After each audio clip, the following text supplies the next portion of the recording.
Hi, everyone. Steve Adubato. We are honored to kick off the program. Joining us for the first time is State Assemblyman Shanique Speight, a Democrat representing what district, Assemblywoman? 29th District. Which is in and around my hometown. Well, now it's Montclair, but where I was born and raised in Newark, correct? Yes, Newark and Belleville. Newark and Belleville. Assemblywoman, one of the areas that you have focused on the many you have focused on, is what's being called period poverty. Does not get a lot of attention. I've said this before on the air. Some folks are uncomfortable speaking about it. I've learned over time that it's incredibly important to talk about it. What are we talking about with period poverty, and what needs to be done to help the young women who are struggling in ways that many others don't, largely because of zip code, economics, et cetera? Thank you so much, Steve.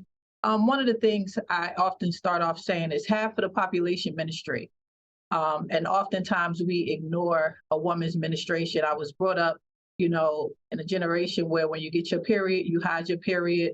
And oftentimes the affordability of products when it comes to young girls or grown women, it's not always feasible for women to buy these products. So oftentimes people that are struggling with when it comes to period poverty is due to lack of income. And, depending on your household size, you can have 3 to 4 girls and as a mother menstruating on yourself, and you're not able to afford these products. Your appreciation for this isn't just from a public policy and governmental perspective. Correct. Your personal experience matters a great deal here. You grew up with a single mom. Yes. You've dealt with homelessness and poverty. Yes. When you were 18, you lost your mom. Yes. And other experiences along the way. And you have 4 children, all delivered via C-section. Yes. That and other incredibly difficult challenges and some struggles that you have had personally. What impact have those and other experiences had on your approach as a state representative? Well, one of the things I have to say, and I believe my upbringing has definitely molded me into creating legislation such as this. And when you go back into my background, just as you were saying, once working on this legislation and understanding what my mother had to go through raising 4 children, trying to feed 4 kids, going through shelters, going through the YMCA, not being able to afford food. So I know she wasn't able to afford products. And just being in this space, it gives me such humility and grace to be able to create legislation like this that I know will impact women my age, younger women, my daughter, my nieces, my nephews, not my nephews, my nieces, family, and whomever. And understanding that, my mother died when I was 18 years old. She had cervical cancer, and just want to make sure we focus on women's health, period. Oftentimes we focus just on, the maternal health of it. But if we focus on the menstrual aspect, we understand that it's a connection between both.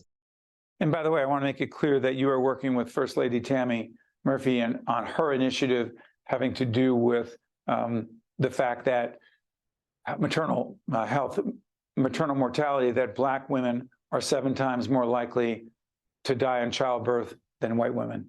We've had the First Lady on talking about that initiative. Go back and check it out. But I want to go back to something. So when we're talking about period poverty, as a former state legislator, I remember that people would often make speeches about an issue, but the legislation would not substantively address the issue. That is not the case with you. Your legislation is precise and specific about period poverty. Please talk to us. What exactly does it do? So one of the pieces of legislation, what it would do is individuals that are on SNAP or WIC, New Jersey. I'm sorry for interrupting the acronyms. SNAP, food stamps. Yes. WIC, women, infant, and children. These are both governmental programs, correct? Yes, correct. Please, I'm sorry. What the DOH, the Department of Human Services, would do is apply for a waiver for individuals that are receiving those benefits. They apply for that waiver so that the menstrual products will be covered under the waiver. And if it's not approved, once they apply through the federal government, I believe the bill is stating that then they would actually appropriate $2 million towards this effort. To be clear, 1 in 5 menstruating teens struggle to pay for period products. So with a 12-year-old daughter, and I'm obviously never going to talk about the specifics of this, the idea that for our daughter and for her friends, and we're blessed and fortunate enough to be in a situation where I never even thought about, well, how would you pay for it? We're talking 1 in 5. Right. 1 in 5 young women, say from 12 to whatever age. But help us understand, when you don't have access to the products you need, period products, what can happen to that young woman? What can happen to, one of the things that happen, depending on if that young woman is in school, she possibly will miss school because she doesn't have access to products and can't afford the products. And oftentimes I've heard so many women, and as a woman myself, depending on when your period comes on, because sometimes it catches you off guard, some women have to actually use a tissue. So in that spirit, because young women spend so much time in school, does your legislation talk about putting period products, menstrual products specifically in bathrooms in schools? Yes, we do have a bill. It was actually 2 bills that was introduced. Senator Ruiz actually has a bill, and it passed on the Senate side, and it talks about providing products in school. And the thing we talked about over the last couple of weeks is just the logistics of how it'll all work out and the cost effectiveness of it. So that's a very important bill to so many young women that it would impact, especially in a community like mine. And check out our interview with Senator Teresa Ruiz, the Senate Majority Leader. Go on our website, it'll be up right now, and we talked about that issue as well. Assemblywoman, I cannot thank you enough. I know this is the first time you've joined us. I promise you it will not be the last. Thank you, Assemblywoman. Thank you so much for having me. I appreciate it. My pleasure. Stay with us. We'll be right back. Think Tank with Steve Adubato has been a production of the Caucus Educational Corporation.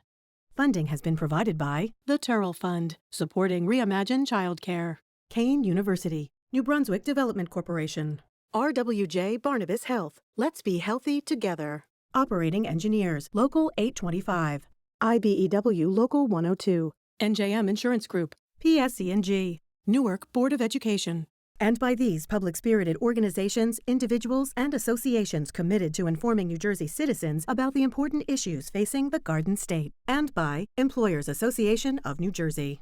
Promotional support provided by Insider NJ, and by the New Jersey Business and Industry Association. PSE&G is building the utility of the future, a future where people use less energy, and it's cleaner, safer, and delivered more reliably than ever. We are modernizing to lower emissions, support more renewables and electric vehicles, and reduce outages. And we are empowering our customers. At PSE&G, we are powering progress.